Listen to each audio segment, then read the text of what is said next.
All right. So we have some really special guests this evening. With us, we have Patty Creel from Northampton County. She has a lot of years of experience in the field of life sharing. So she's going to talk to everybody about just kind of how life sharing works, some of the different aspects of life sharing, and some of the more technical things. And then we also have Wendy Joe and Holly with us, and they're going to talk about their experiences with life sharing. So they have some personal experiences that they're going to share. So we'll start with Patty first. And Patty, I made you a co-host. I didn't know if you had a PowerPoint or anything that you needed to share. No, I didn't. Emily Okay. had touched on this a couple meetings ago. So I thought I'd kind of do it a give and take. Okay, What perfect. people would like to hear. So good evening. So life sharing is a service that is offered through the waiver, both the consolidated and the community living waivers. And it is a service, a residential service where an individual can live with a family, a host family out in the community as opposed to a group home. Family is very loosely defined. So it could be your typical, man and wife with a bunch of kids. It could be a single woman. It could be, two men. It's whatever, folks determine as a family. Okay. Life sharing can be both. The home can either be licensed or it could be unlicensed. Families and guardians can actually become life sharing providers and provide the service for their own loved one in their own home. And that at that time it would typically be unlicensed. The program is actually managed through an agency, a provider agency who's qualified to do life sharing. And the reason for that is the provider is the one responsible to make sure that the actual home is licensed, that it maintains whatever it needs to retain their licensing status. They hold the contracts because all the life sharing providers, the host families, become what's called independent contractors.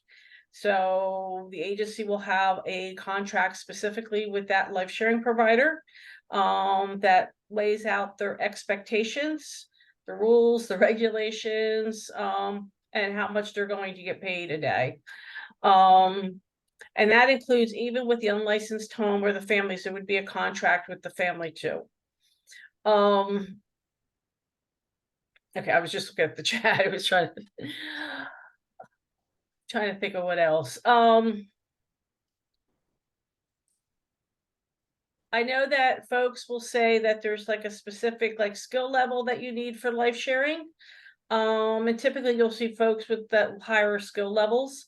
However, from my own experience, I have seen folks that people would never think would make it in life sharing actually blossom and do well. And it's actually they did better than when they were in a group home. So I think it's a lot of it's depending on finding that right match, the right family, the right consumer, where they can share interest. They become an extended family. Successful life sharing families include the biological families or relatives too. And they all circle around that individual to support them to have their best life. So I'm not sure what else where do you want me to go with this, Emily or Miranda? Or Yeah. So I have a couple questions, just more so like general overview for those who may not be familiar with life sharing. I guess if you want to speak to your experience, obviously with life sharing, like the details of what you experienced personally. But I guess first and foremost, if you can guide the group as to let's say I guess first and foremost, if a family is interested in becoming a life sharing provider, what do you guys look for? And then also if you get a referral, what are some things you want to make sure that they're a good match? Like what kind of information do you look for in that sense?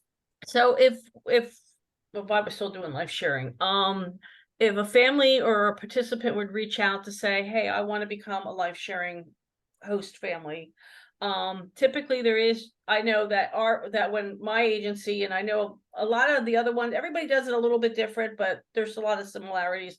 There was an application, a very long application actually, that had to be filled out, was asking about your finances, basically the reason why you want to do life sharing, the makeup of your home, do you have dogs, what's your religion. It's really about trying to find that right match so that when we actually sit down with the individual to determine whether we're going to take them on as a host family, sometimes we have to ask some really personal questions, because we need to know who is living in the home. Is everybody on board with this? Because nobody lives in a bubble. So there might be one person in the home that's designated as the life sharing provider. But honestly, let's face it, folks get sick, folks get called into work, folks go on vacation or have other family emergencies. So there's got to be somebody else in that home or in their bubble that is willing to step in to make sure like the individual gets picked up at day program or stuff, so that life just keeps going on, kind of like normal life, especially folks with small children. There's usually you got to have somebody in your family who's willing to back you up when you need it. So we will ask questions like religion. Do you expect the person that's living in your home to go to have the same religion, or to have the same beliefs, or to go to your same church? Are you okay if there's differences? What holidays do you celebrate? I remember specifically we had an instance where we had met with a family that we did not take on as a host family, because the gentleman, very nice, but he did not believe in any holidays and was very clearly saying that I will not celebrate any holidays. It was against his religion. The problem is that all of our consumer that came in, all the folks that we have in, love holidays, especially Halloween. So it was going to be a point of contention, because folks are gonna, he was just not willing to bend. He was very clear about it. He was not bending. We'll ask, why they want to be a life sharing provider. I will tell you that in the first 5 minutes, if the first thing that comes up is money, to me, it's a turnoff.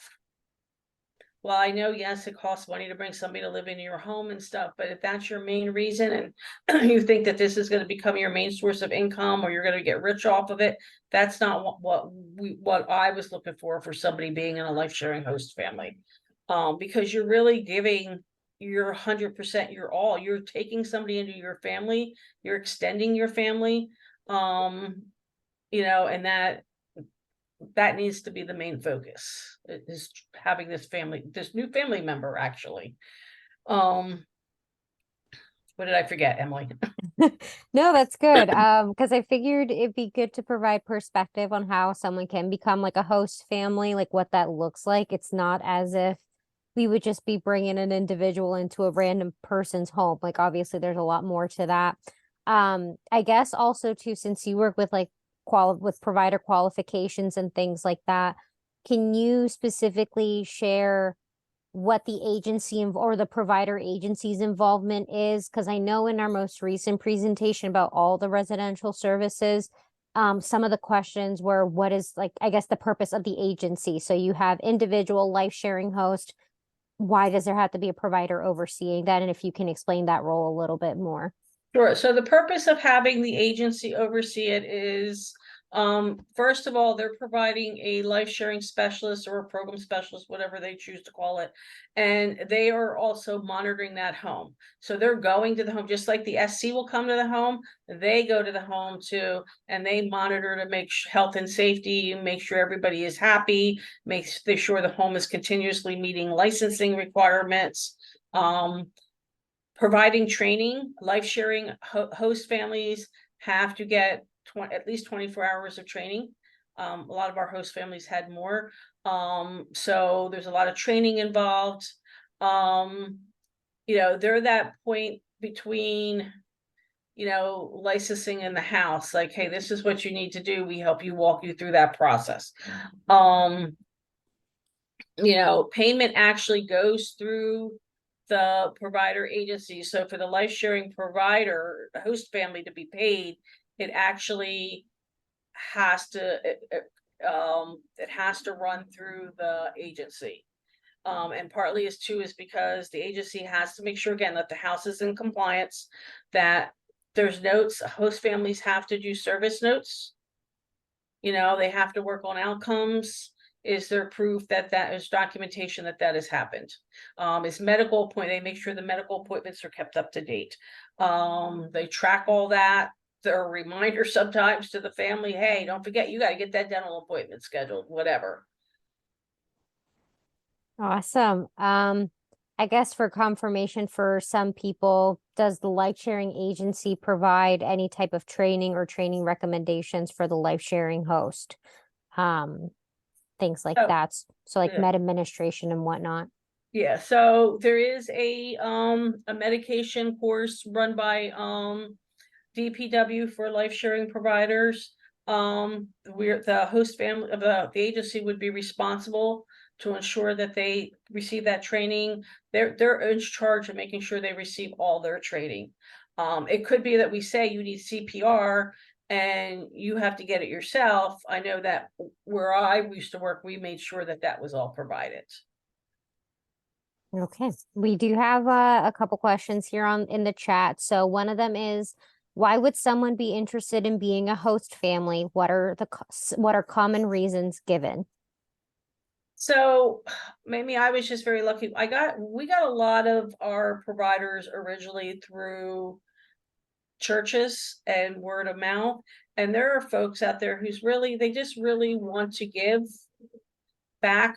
You know, they find themselves very grateful for what they have, and there's a way for them to give back. It's a way for them to be involved in the fields. And they get great joy out of it. I've seen some phenomenal bonds form. And they're just trying to open up their home, and they're expanding their hearts is really what they're doing. Kudos. Another question we have, if you do life sharing with your own family member, do you have to get licensed? I guess I know that's kind of that intricate life sharing term. So Yeah. if you can speak to that a little Yeah. bit more, I know for families that are interested. Yeah, so if you were doing life sharing for your own loved one, or if you were a guardian doing life sharing, your home can be unlicensed. You would still go through an agency. You would still have to follow the 6100 regulations. You wouldn't be following the 65s. The 6100s are a little kind of more general about, you know, rights and, you know, incident management and things like that. But again, the agency would walk you through all that. You wouldn't get a licensing visit, but what would happen is, I know that we had standards in place that what even our life sharing unlicensed homes had to meet. And not every agency, I will tell you, will do life sharing for biological families. So some will and some won't. Thank you. I don't see any other questions in the chat. I know I had a couple, but I know you touched base on a lot of them, Patty, regarding what life sharing is, how to become a life sharing provider. I guess when it comes to, going back to like the matching process. So let's say there's an individual interested in life sharing, they're a good candidate for life sharing. I guess what would you recommend that referral process to look like for, from an individual perspective? Like, how do you know that they're with like the right match and things like that? Because I know you can always do like the visits, you can always do like respite weekends, things like that. So what that process would look like from a provider side. So typically, if you had somebody who wanted to enter life sharing and stuff, you want to make sure you get down, you sit down with them first. What are your interests? What are you looking for? You'd be surprised. Some of our individuals had very specific thoughts about what they wanted to see in a life sharing family. You know, and then we kind of we used to go back to the drawing board to figure out, do we have a family right now who could come even near or close to what they were, you know, speaking of. And then we would set up the first visit usually in the office for everybody to meet. We really, if the individual is somebody, who's able to write up questions and stuff that they can grill the life sharing provider. The same thing, the host family also should be able to ask questions. And then get an agreement over whether we want to move forward with visits. I always recommend that lots of visits, take it nice and slow. If the first family don't work out, you could always move to a second family if there's another one, but you don't want folks to have to be hopping from family to family. So the more time you can spend in making that match, the better. I second that, but also too, I guess also just to make sure we cover all of our bases in the event, like let's say we have an individual, they're with a family and it's not working out. Because sometimes, once they get to know each other a little bit more, it's not a match. What would you recommend for that process to look like, I guess, both for the individual and the life sharing host? So if the host family is saying it doesn't work out, they are still required as per regulations to give 45-day notice. And they are expected to continue to keep providing services until we can figure out a replacement family, unless for some reason we have a respite home available, or there's already somebody that's maybe the individual's thinking of and they're saying, yeah, come on, have them come on over. Like I said, it's, there's not a direct science in how to make these matches. So, at times you are going to be looking for other homes and stuff. But I also say too, especially in the beginning, if this life sharing specialist is in there a lot, and there's a lot of communication with both the individual and the host family, maybe the SC's in there a lot, just to see that way if there's any issues creeping up ahead of time that really can be sorted out. That would be the best thing before something becomes bigger than it needs to be. Okay. Thank you, Patty. I appreciate it. I just want to make sure that I asked questions that were kind of broad enough to kind of highlight the intake process, the provider side of things. Because obviously the day-to-day life is going to look different for everyone, but obviously just kind of get the theme for life sharing out there. I want to ask to the group if you guys have any questions for Patty. I guess just to reiterate, she's a program specialist with Northampton County, but she has an abundance of experience when it comes to life sharing. So she can speak on, provider qualifications, but also life sharing from the provider side of things. So I just want to open the floor up to any questions people may have for her at this time. I think somebody's asking a question. I went through the chat. I think I went through all of them, but if you guys have questions now in the chat, by all means enter them. We'll give them a minute or so. We do have one now. If the person living with a life sharing family, will the family take the individual to all of their appointments and administer medication? Yes, they are responsible to take care of that individual. So if it's transportation to get back and forth to day program, work and family visits or activities, yes, they need to administer medication as prescribed. They need to take them to all their appointments, and they need to be able to sit and communicate with the doctor and be able to, repeat back what happened at that appointment and make sure they're following through with any recommendations. I guess when it comes to managing stuff, can you speak to the financial management things or financial management aspect of things? So who manages the individual's money, all of that, because I know that is a big concern for families. Yeah, so typically there would still be a rep payee in place, whether that be the family or a rep payee agency. That would be, ensuring that the room and board gets paid, because they will still be paying room and board. It helps offset the stipend that the host family gets. And then they're providing spending money for the individual, clothing money, at whatever they need for the month. They are required to keep logs of all the money that's spent, money coming in, and that should be double checked when life sharing, the family living specialist comes out to visit. To verify everything, and then usually, I know we used to have the money come in once a month too in the office, or we did another final audit on everything to make sure everything was accounted for. So they need receipts. You know, if we say we want to see the item, they need to be able to show us the item. You know.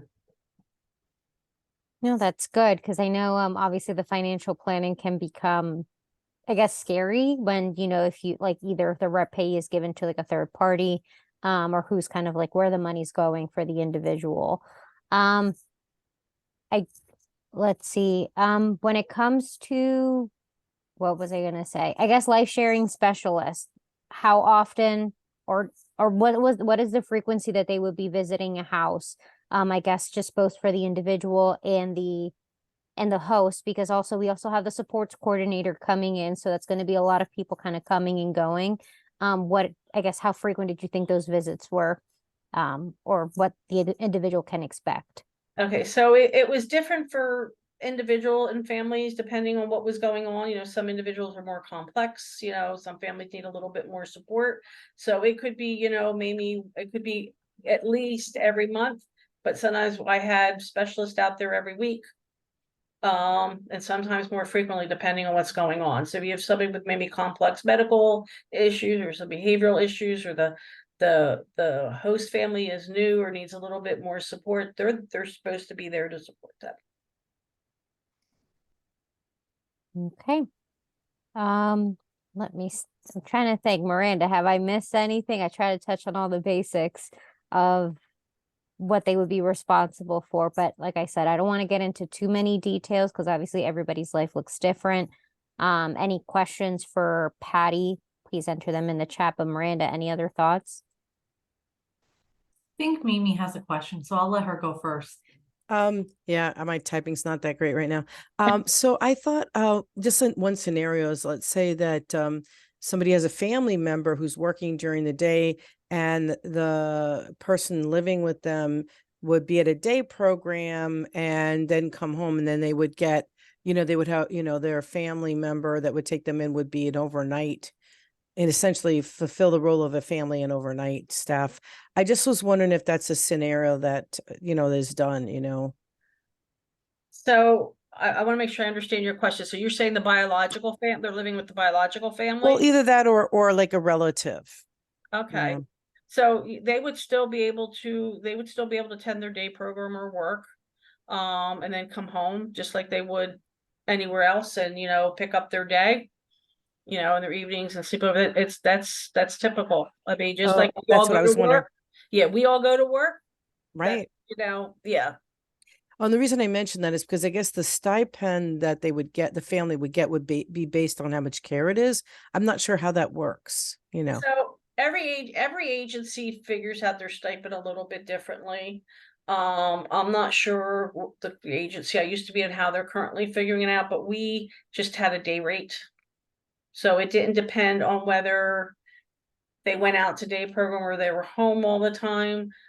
Because the other thing too is if they're going out to a day program and you go to work and they get sick, you're the one that's getting the call that says, come get them. They need to come home, you're the one taking off. So, I mean, it's all part of taking care of them. You're the one making sure their lunch is packed before they go, or, they have what they need. So it's all, to me, all in a day. It's all part of taking care of them. Some families would get paid a little bit more for some very complex folks. We had a couple folks that had some very, very complex medical needs that were above and beyond. So we did have a little higher stipend for them just because it was a lot.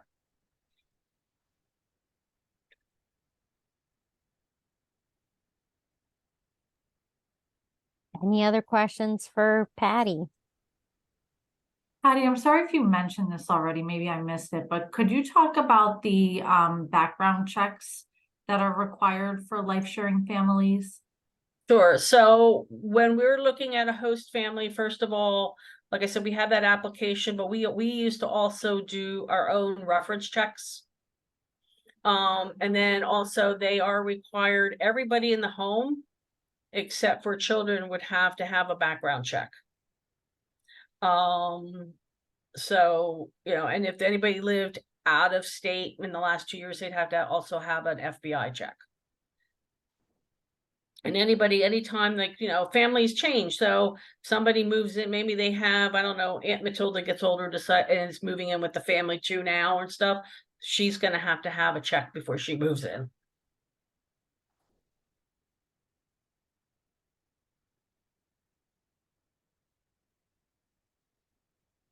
So I guess also just to kind of reiterate from experience too, so the life sharing agency is extremely involved with the individual and the host family, kind of guiding them through, what they need to know, obviously the safety aspect behind it, kind of like setting them up for success. Obviously you want to make sure that your host family is knowledgeable and aware and capable of supporting an individual. And everyone kind of works together to make sure it's a good match, to make sure that it's like a productive placement for everyone involved, because it affects everyone. But Patty, I do want to say thanks again for coming on here. Any questions for Patty? She is a wealth of knowledge. If it's okay with you, Patty, can you share your email in the chat in case people have any questions later on? Sure. And thank you for inviting me. Of course. I couldn't think of anybody else. You were the first person that came to my head. I was like, I gotta get Patty. Emily, I have a question for Patty. Patty, so the life sharing families, are they usually hooked up with a agency, or because I apologize, I missed the first 15 minutes of your talk, or like anyone can become a life sharing family, but they obviously have to go through some rigorous regulations and background checks?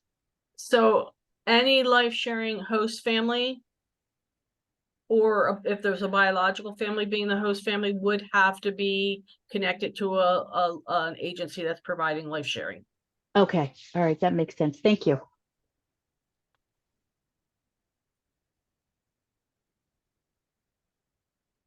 Okay, so Patty just dropped her email in the chat. So if anybody does have other questions that they want to reach out to her separately, you can feel free to do so.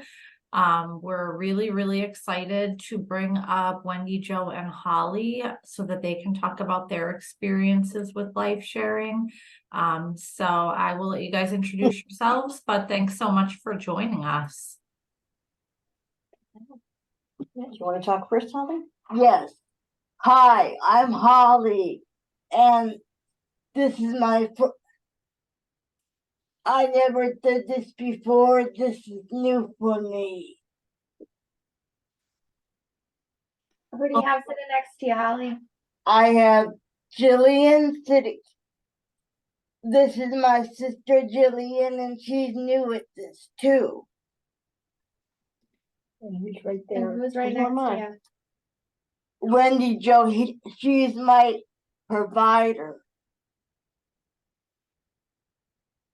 How do you feel? How do you like life sharing? It's pretty cool. What do we get to do together? It's like a family here. We care about each other. What do you like to do? I like to do music. I like to hang out with them and talk to them. What about vacations? What have you done? I went skiing. Water skiing. Water skiing. And I like to talk to different people. Do you like going to the shore and the zoo? Yes. And the dolphin cruise? Yes. And you get what do you do when we go to the ocean? Do you get to go in the ocean? Yes. And what did you do new this past time we went to the shore? I went in jacuzzi. Yeah, you're our jacuzzi queen, right? Yes. Hi, I'm Wendy Joe. I've been doing life sharing for I'd say about 19 years now. In the past, I had two wonderful women who unfortunately are not with us anymore. They both passed. When that happened, the agency was right there helping us get through everything. And that. Should I tell them their names? If you would like to. Yeah. Carol and Sarah. Right. You didn't get to meet them. No, but I know them from having them talk to me about that. Yep, telling you about it, seeing the pictures. 'Cause Yes. they'll always be our family, Yes. just like you're our family. Yes. The first day Holly came to us, she was very nervous. But when she showed up, 5 of my daughters came to the house to welcome Holly to the family. Could I say the name? Jazz. Jazz is one. Jillian's another. Chantel is one. And am I forgetting somebody? Tammy Tammy and Annabelle. and Annabelle. And what are we? We're life sharing what?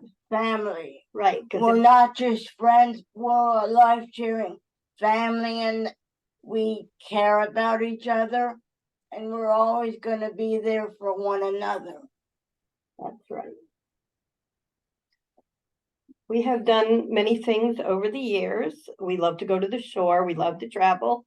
Holly saw on Facebook that they had water skiing for people in wheelchairs. So we saw it in Texas, a little bit too far to drive. So we ended up going to Massachusetts, and she went out water skiing. Her next thing she says is what? No skiing. I'm trying to talk her into scuba diving personally. No. Why? That's what I want to do too. We'll talk about it, right? That's not what I want to do, first of all. I'll try it. But it's always you. What about me too? Yes, but I'll try with you. Okay, we'll do it together. And that we do take Holly to all her doctor's appointments, dentist, all kinds of things. We manage her medication. We have little alarms on the phone, so we don't forget, right? Right. Holly has her own room. Yes. We have a ranch home, so she has ramps coming in and out of the house. Can I say the person's name? The person that owns the home is Jan and Wendy. That's right. Jan's my husband. Yes. And we have a wheelchair van to make sure Holly gets wherever she wants to go. Yes. Right. What else? Do you have anything else you want to say? Not yet. What's Holly, your favorite thing about living with Wendy? Seeing different people that care about me.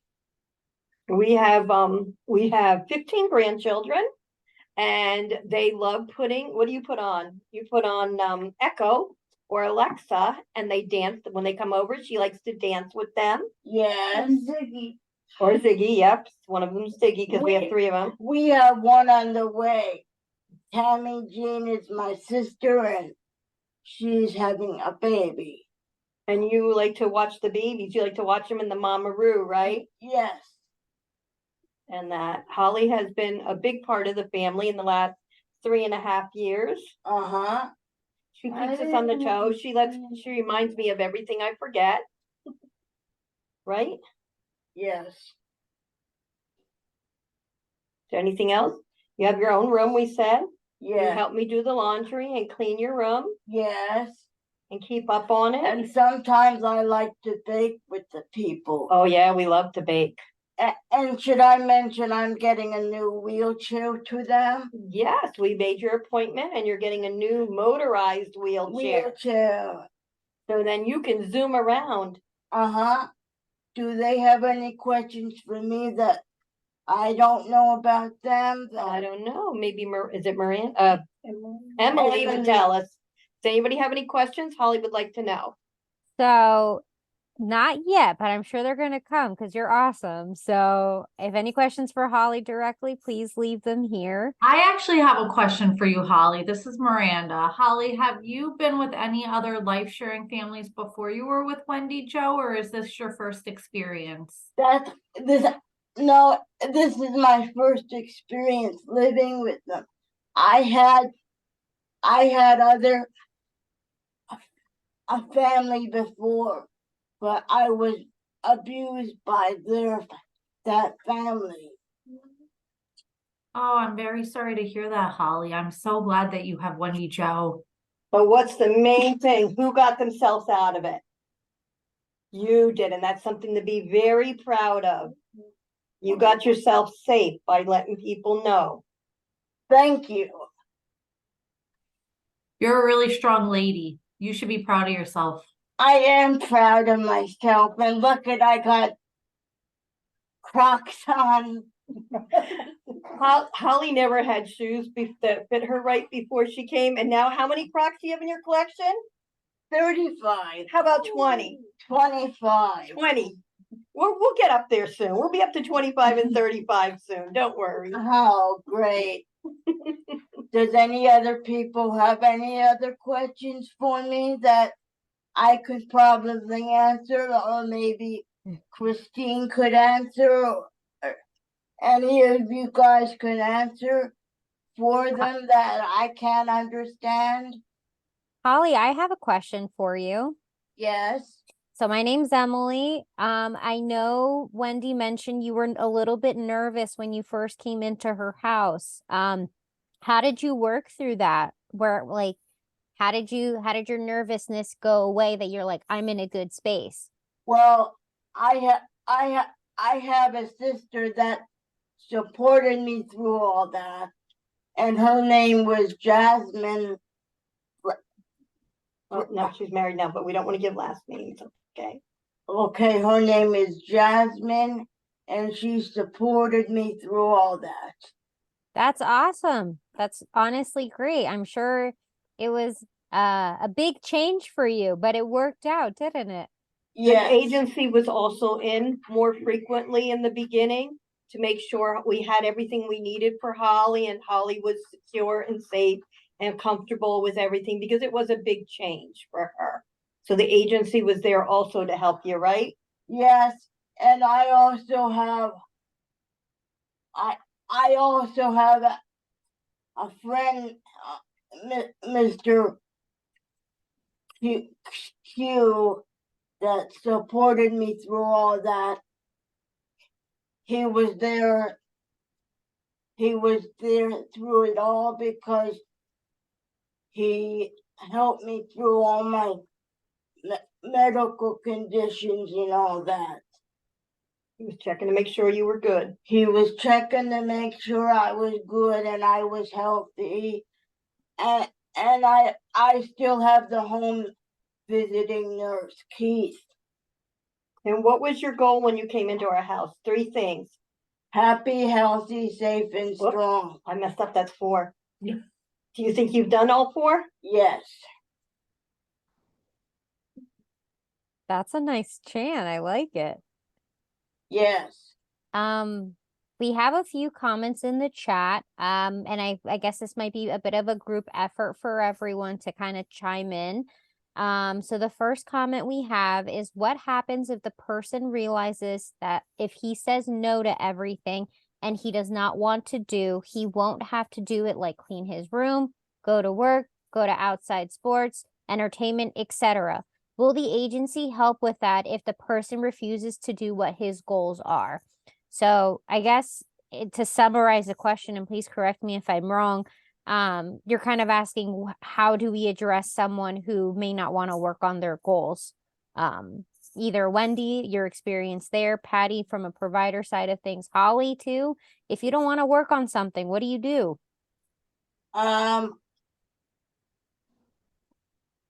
Talk to them about it.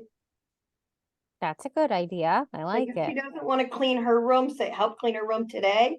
We'll either say it's the day to dust, like sweep and dust. We bought her little slippers with little things on the bottom, so she can sit in her wheelchair and we can push her back, or she'll take a Swifter and she can hold the Swifter and then she can help us that way. So we find fun ways for her to reach some of her goals. And I also have Alexa so I can listen to music while I'm doing it. Echo. Well, yeah, Yeah, yours is Echo. Echo in your room. Yes. So she could put music on and dance to the music while we match up her clothing or clean it and that. Yes. I mean, personally, we don't want to do everything all the time either. But So it's just working through it. Hey, you know what? You don't want to do it right now. Maybe we could work on it later together. You know what I mean? Finding different ways to to come around and make it help the person that be helpful to me because I can't do it on my own properly.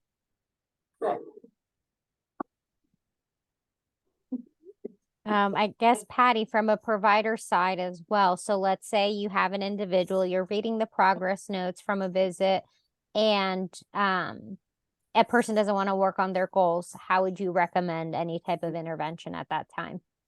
So if somebody doesn't want to work on their goals, you have to look too about why, is it a goal that was really just given to them that they're not interested in? Or as Wendy kind of really explained really well is there a creative way of going around it? And is it a once off thing that, maybe they didn't feel well that day and didn't want to do some, or is this like an ongoing issue? But I know too, when we interviewed individuals who said they wanted to come into life sharing, we'd have, adult conversations to say, well, you're living with a family, and people in families all have responsibilities. It's a family, everybody has to work together, As a group, not as a Individual. individual that will help the person to do it. They have to want to do it because they don't mind helping the other. If you want to go out, you can take your chair out to the door. They don't mind helping the other people doing it because maybe what about people in wheelchairs that don't have other disabilities like I do? I have cerebral palsy, and people might have other disabilities like I do. How does other people get by that? But I know sometimes, like when Holly might not want to clean up her toys, she'll ask Jillian, right? To To help help me. her clean up her dolls too. Yes. Yeah. Or if you need something from your room, that's where Jillian comes into effect. She'll help you get your doll or something from your room. And that's nice of Jillian because I thank her for that. You think you're right? Good Yeah. job. And you'll help. And if Holly if you need something, sometimes Holly will help you too, right? Yes. They like do puzzles. Holly will sort the outside of the puzzles, and Jillian will sort from the outside to the inside, and then Jillian puts it together, so they'll do the puzzles together. Holly likes to be read to, and Jillian will read to Holly. And they'll take turns with using the Alexa or Echo to play music. Excuse me. Yes. Yeah. I was just getting I guess just a quick note too, in the event that someone's outcomes, like you're seeing a lot of they're not seeing much progress, refusals and things like that, as Patty mentioned, it's always good to kind of revisit to kind of see what's going on. And when it comes to outcomes on like the individual support plan, you're always able to change them at any time. So you just have to have a team meeting to kind of see what a new outcome can be, or just the one that's there right now, and just kind of tweak it. It doesn't have to be that one outcome for that one plan year and that's it. The ISP is always changing. It's a living document. So if the outcome isn't working anymore and you want a new one or you want to change it, have a team meeting and, kind of have that conversation. There is a comment here. I may have missed this, but who takes care of the person's SSI, SSDI, and medical assistance? Patty, I think this one might be for you. So the rep payee, along with the support of the provider agency, would take care of those matters, including to make sure that the medical assistance renewal is completed. And I guess also too, the same person also mentioned, being in a family who would abuse my grandson is a real concern for us in considering life sharing. I'm not sure how much might have been missed, but I know, Patty, you mentioned that everyone living in the house over 18 would require a background check, things of that nature. So I think what you mentioned was like, except for children, and if anyone was out of the state for more than 2 years, they required like more backgrounds, right?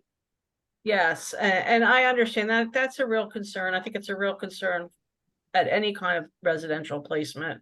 And that's the reason to have that provider agency in place as an oversight piece, to have the SC in there, to have the life sharing specialist in there. I There's a mentioned lot of that. people overseeing what's going on.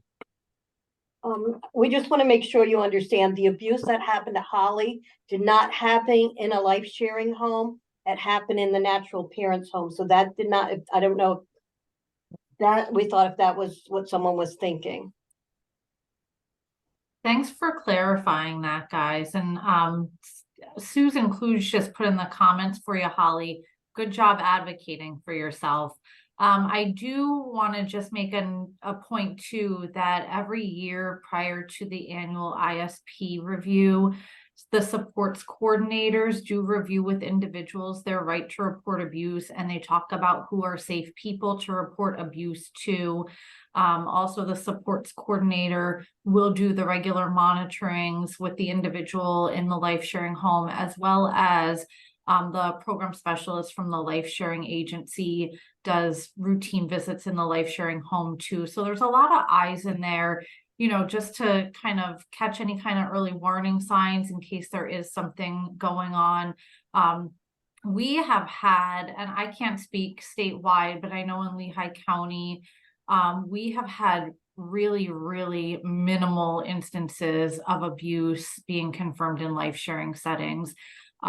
It's really, really rare to have any kind of abuse in life sharing settings. It's actually probably one of the, I'll say, safest settings for an individual to reside in when you're considering things like abuse and neglect. Really, the families who sign up to be life sharing families really are in it because they want to give back, they want to help out, and, you know, really do have the best interests of everyone at heart. It's not a job, it's our family. It's not where you go to like a job 9 to 5 where someone might just be like in a different situation. This is our family. We want it to work forever. So we're more, I guess I would say, into it and centered that abuse wouldn't even cross, I know personally, my mind. Well, that's great. I just have a question for Emily and Miranda and maybe Patty. For some of those of us who have children on this spectrum, there's always a little different kind of situation. Some of them shut down, and I'm wondering if there's training that happens with the life sharing family on how to best manage behaviors and you know, some of these things about not wanting to do goals. Some of it is maybe not just not wanting to do it, but how do you train somebody to improve their behaviors? It's not an easy thing. So I was wondering how they handle it. So obviously there's the basic trainings that we have to do with everybody, but then additional trainings are tailored to what is needed in that home. And they also can have, if need be, they can also have access to a behavior specialist that would work with the family and with the individual to also help put some techniques and stuff there. And that's really important. I'm glad you said that, because sometimes it's a matter of finding the right strategies. Correct. And they're not always it's really hard to figure out. Correct. And, you know, and having that host family having that support from the life sharing agency too. I mean, I can't tell you how many times I'd get a call sometimes just to say, it's not an emergency, but we have this going on and I'm not sure if I handled it right, or you have another idea. Can you bounce some things off with me? You know, so that, you know, kind of like a lifeline sometimes. I think we all need it once in a while. Yeah. I'm glad that you brought up the possibility of behavior supports. Patty, I'm wondering if you could talk a little bit about other support that's provided to the family. I know Wendy Jo was talking about how they have ramps and they have a wheelchair van and some of those types of things. And maybe Wendy Jo, you could talk about this too. I know you've been a life sharing family for a long time. So maybe you could talk a little bit about some of the support that you've been able to get for the individuals that you've had in your home. Can I? I think Patty was gonna talk first. right? Oh, So, through the waiver, there is, some adaptive equipment that can be provided for the home if needed. Typically the life sharing provider is responsible for a lot of stuff in the home. And I know Wendy Jo is very resourceful and probably more resourceful than most of us. And she's actually, I know, has helped other families too on how to get equipment. But there's also the HICU that we used to use a lot, that have nurse educators that would come in to help educate families, individuals, you know, the agency itself. You know, sometimes you have to get creative and look for stuff. You know, there was outside trainers sometimes we would pay to come in. We did have one ramp that was covered through the waiver. We have a lift that was covered through the waiver. The rest of the stuff from personal experience, we just went out and bought it because we needed it. You know, she needed a van, we bought the van. We had ramps coming into the back of the house, but we decided to go with the front then. So it's just what you personally feel that your family can afford. And do you want to go through the waiver or do you want to just do it to us? It was just easier just to get it into place. I guess also too, I know Wendy, since the last time I remember working with you, the guidelines have changed a little bit for modification. So ramps are no longer funded through the waiver. However, if modifications are needed, that's always going to be a conversation to have with the supports coordinator. There are other options that could be funded through the insurance outside of ODP. So there are options there. There are vehicle modifications that can be funded through the waiver. There are extensive guidelines associated with them. However, the supports coordinator can always guide the life sharing agency and the host when it comes to these situations. Just because, you know, like every situation is unique. Everyone's going to have a different set of needs. So always something to consider there. And even when it comes to trainings as well, seeking out community resources is always going to be a good idea. I've noticed that there have been there's more literature regarding like autism support there, and things of that nature. So if that is ever like a resource that families can use, by all means, something to take on. I got a question for Emily. Emily, how did you get to know Jillian? I know you were Jillian's FC at one point, but how did you get to know Jillian? How did you get started with her? Wow, Emily, I forgot that you were Jillian's SC. I think I think we were Emily's first client. I was Carol's SC. I was Sarah's SC. Rest in peace, ladies. And I was also Jillian's SC when I first started as one back in like 2017. So I remember one of my first meetings, meeting some of my caseload, and it was at the Lift Center's annual barbecue that they have. So I met Carol there, I met Sarah there, I met Jillian there. I remember every time I would go to the house, Jillian would show me all of her dolls, like her collection, her drawings. Always so sweet. So hi, Jillian.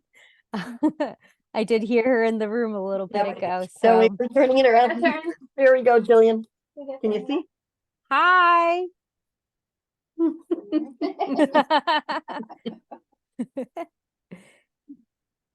So it was always a wonderful experience. I guess just Wendy has always been very intentional with, you know, supporting the individuals that lived in her home. And that hasn't changed even, you know, since I stopped working with Wendy, since I'm no longer an SC, but it seems, Holly, you are doing wonderfully. Yes.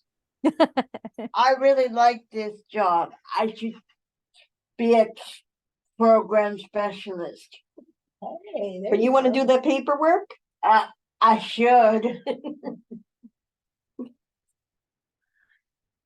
Now, one question. How did, I know Billy's not here, but maybe we can get him on to answer this one. How did Billy get started? Oh, that would be every behavior specialist has different ways of doing it, honey. He's not on right now. Sorry. That's That okay. could- That doesn't hurt to ask. That can be a good question to, I guess, Patty, would you be able to provide some insight on how a provider would seek out behavioral supports for an individual? There you go. Sure. So residential providers are required to have and pay for behavioral support. So many agencies already have behavior specialists on staff.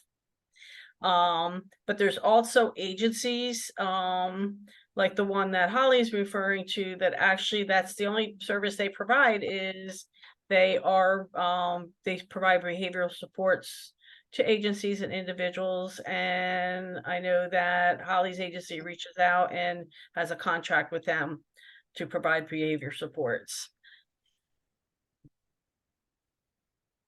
But you I don't don't know if need we're that supposed to anymore, give right? names or No, not. but I just thought I would bring it up. That's good in case some people need it. Yes. It was a great question. I mean, it's definitely something to know that not everybody is aware of. So thank you. I guess, Holly, how would you rate your experience? What would you recommend for others who are interested in life sharing? I think it's a wonderful production with all kinds of people. And I do recommend that. We do respite, and the girls enjoy having different people come in and join our family for a couple weeks, maybe a month or something like that. So they always enjoy. I know when in the past, when Sarah had passed away and then Carol passed away, Jillian called Amy and said, when am I getting a new sister? And when Holly came, Jillian, first thing she did was call Amy and say, thank you for sending me a new sister. The other four said, what are we, chopped liver? No. I like all the other four, but don't mention that.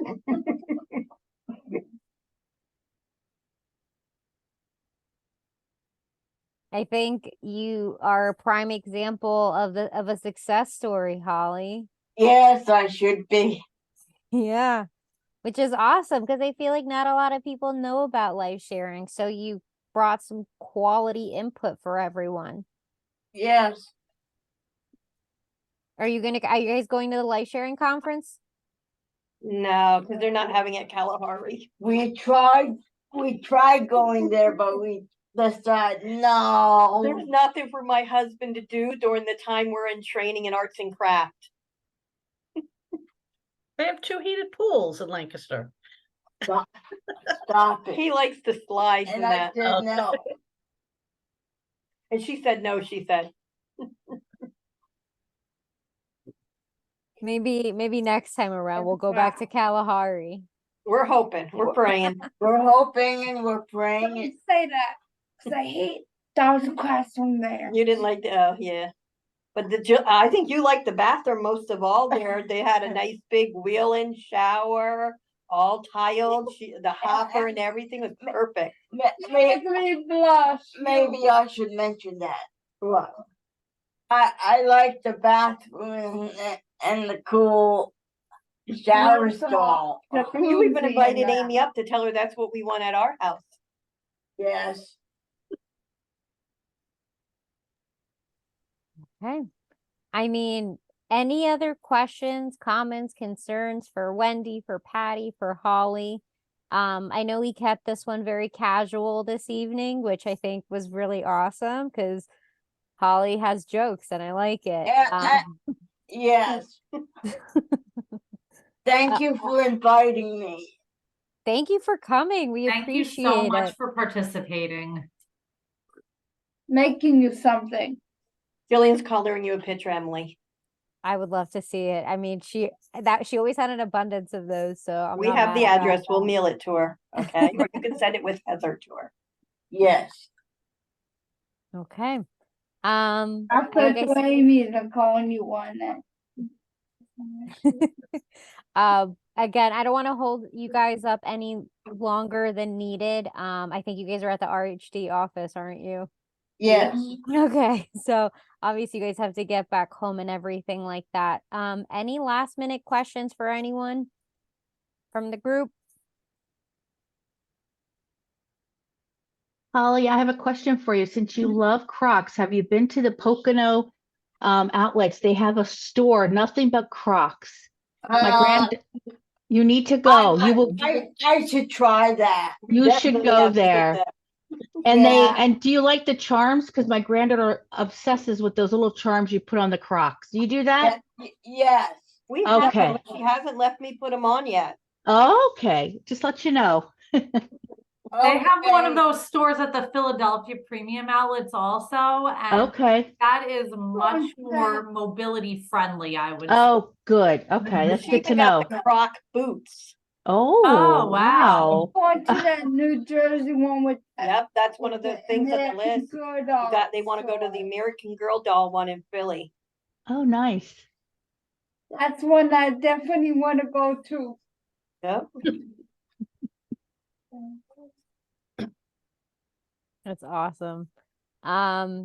Any last minute additions before we sign off for this evening? Again, big thank you to Patty for giving us all the valuable information. Wendy for your experience and dedication, and Holly just for giving us wonderful input and showing how, successful life sharing can be. So I'll make Major- you one for you though, even men. Thank you. Excuse me. Can we add one thing that we did not hear mentioned? With life sharing, they have to have their own bedroom. So if you live in a 2-bedroom apartment and it's you and your child, the life sharing person would have to have their own bedroom. Is that correct? Either one of yous, they have to have their own bedroom, or can they have their own room, or how does that work? So it's nice when they have their own room. There was a couple of situations we had people share, but most of the time it's because they wanted to. This one for They her. requested it. Yes. Favorite girl. There's also, we didn't talk about this at all either, and I don't know if it's really relevant or worth bringing up, but there are some rules about who can live in the Definitely home, making one. how many unrelated people can be in the home, that kind of thing. Correct. Only 1 or 2 people can be in the life sharing home. Is I that don't know what goes. correct? Or unrelated to the provider. Yes. And you're one. One. What if there was another added person coming into the home and Another client, yes, then you could have the 2 clients and 2 people unrelated to me. yes. Like I'm unrelated to you, but I live in your home and you care for me. What else go? What else go? What should I do for her? Jillian, do you have any other questions for them that you can No, but I'm and calling for you.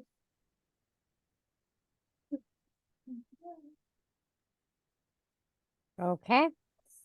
Well, I'm that'll calling do you a it then. picture, I can't wait to see it. especially with all different kinds of colors on it. Awesome. So I would just again, big thank you. Miranda will stop the recording. If you guys have any, more personal questions to ask. If not, we will upload the presentation as long as everyone gives us the A-OK. It'll go on the YouTube channel. I guess we can include our email addresses in the chat, Miranda and I, if you guys have any other questions for us.